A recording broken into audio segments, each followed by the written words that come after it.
Hello, today we continue our daily reading of the Word. We are coming from the book of First Kings, chapter 4, as always stated prior to reading. Get to a church that has Sunday school or Bible study where the Word can be broken down and shared with you. Also, get with some friends who break bread and get some understanding from having church with one another. Also, get you a Bible. There are numerous versions that you can read. Get one that you can understand more easily. But above all, and more importantly than anything I've said, call upon the Lord. If you knock at his door, he will open it up and fill you up with his wisdom if that is what you seek. Amen.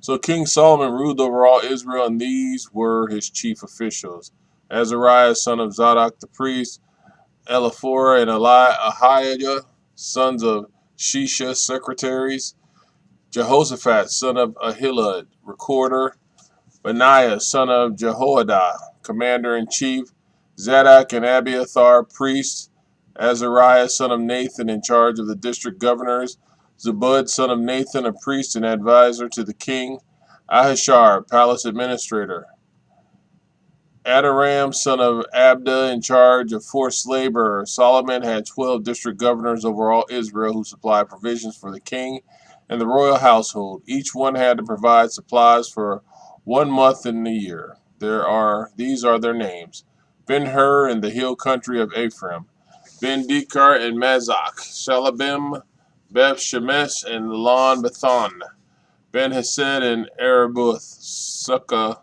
and all the land of Hepher were his. Ben-Abinadab and Nephoth Dor. He was married to Tabbath, daughter of Solomon. Bana, son of Elid, and Tanakh and Megiddo, and in all of Beth Shan, next to Zareth, and below Jezreel and Beth Shan to Abel, Mahola across to Jochim, Ben Geber and Ramoth Gilead. The settlements of Jair, son of Manasseh in Gilead, were his, as well as the region of Argad and Bashan and its 60 large walled cities with bronze gate bars. Anadab, son of Iddo, in Mahanaim. Ahimaaz in Naphtali. He had married Besemath, daughter of Solomon. Bana, son of Hushai, in Asher and in Aloth. Jehoshaphat, son of Peruah, in Ishkah. Shimei, son of Elah, in Benjamin. Geber, son of Uri, in Gilead, the country of Sihon, king of the Amorites, and the country of Og of Bashan. He was the only governor over the district. The people of Judah and Israel were as numerous as the sand on the seashore. They ate, they drank, and they were happy. And Solomon ruled over all his kingdom from Euphrates River to the land of the Philistines, as far as the border of Egypt. These countries brought tribute and were Solomon's subjects all his life. Solomon's daily provisions were 30 cores of the finest flour and 60 cores of meal, 10 head of stall-fed cattle, 20 of pasture-fed cattle, and 100 sheep and goats, as well as deer, gazelles, roebucks, and the choice fowl. For he ruled over all the kingdoms west of the Euphrates River, from Tipsah to Gaza, and had peace on all sides. During Solomon's lifetime, Judah and Israel, from Dan to Beersheba, lived in safety, everyone under their own vine and under their own fig tree. Solomon had 4,000 stalls for chariot horses and 12,000 horses. The district governors, each and in his month, supplied provisions for King Solomon and all who came to the king's table. They saw to it that nothing was lacking. They also brought to the proper place their quotas of barley and straw for the chariot horses and the other horses. God gave Solomon wisdom and very great insight, and a breadth of understanding as measureless as the sand on the seashore. Solomon's wisdom was greater than the wisdom of all the people of the east and greater than all the wisdom of Egypt. He was wiser than anyone else, including Ethan the Ezrahite, wiser than Herman, Calcol, and Darda, the sons of Mahal, and his fame spread to all the surrounding nations. He spoke 3,000 proverbs, and his songs numbered 1,005. He spoke about plant life from the cedar of Lebanon to the hyssop that grows out of the walls. He also spoke about animals and birds, reptiles and fish. From all nations, people came to listen to Solomon's wisdom, sent by all the kings of the world who had heard of his wisdom. 1 Kings chapter 5.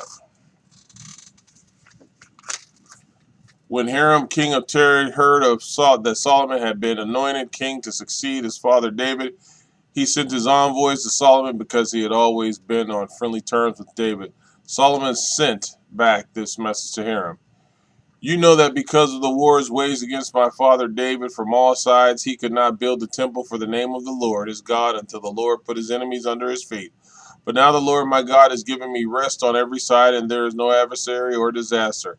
I intend therefore to build a temple for the name of the Lord my God, as the Lord told my father David, when he said, your son whom I will put on the throne in your place will build the temple for my name.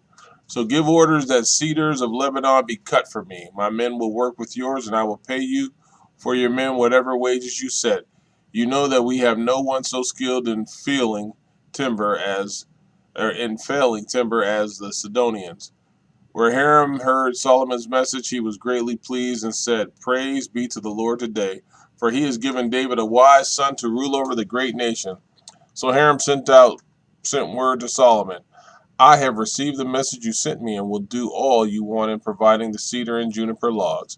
My men will haul them down from Lebanon to the Mediterranean Sea, and I will float them as rafts by sea to the place you specify. There I will separate them, and you can take them away. And you are to grant my wish by providing food for my royal household. In this way, Hiram kept Solomon supplied with all the cedar and juniper logs he wanted. And Solomon gave Hiram 20,000 cores of wheat as food for his households. In addition to 20,000 baths of pressed olive oil, Solomon continued to do this for Hiram year after year. The Lord gave Solomon wisdom just as he had promised him. There were peaceful relations between Hiram and Solomon, and the two of them made a treaty. King Solomon conscripted laborers from all Israel, 30,000 men. He sent them off to Lebanon in shifts of 10,000 a month, so that they spent 1 month in Lebanon and 2 months at home. Abdinaram was in charge of the forced labor. Solomon had 70,000 carriers and 80,000 stone cutters in the hills, as well as 3,300 foremen who supervised the project and directed the workers. At the king's command, they removed from the quarry large blocks of high grade stone to provide a foundation of dressed stone for the temple. The craftsmen of Solomon and Hiram and workers from Byblos cut and prepared the timber and stone for the building of the temple. Amen.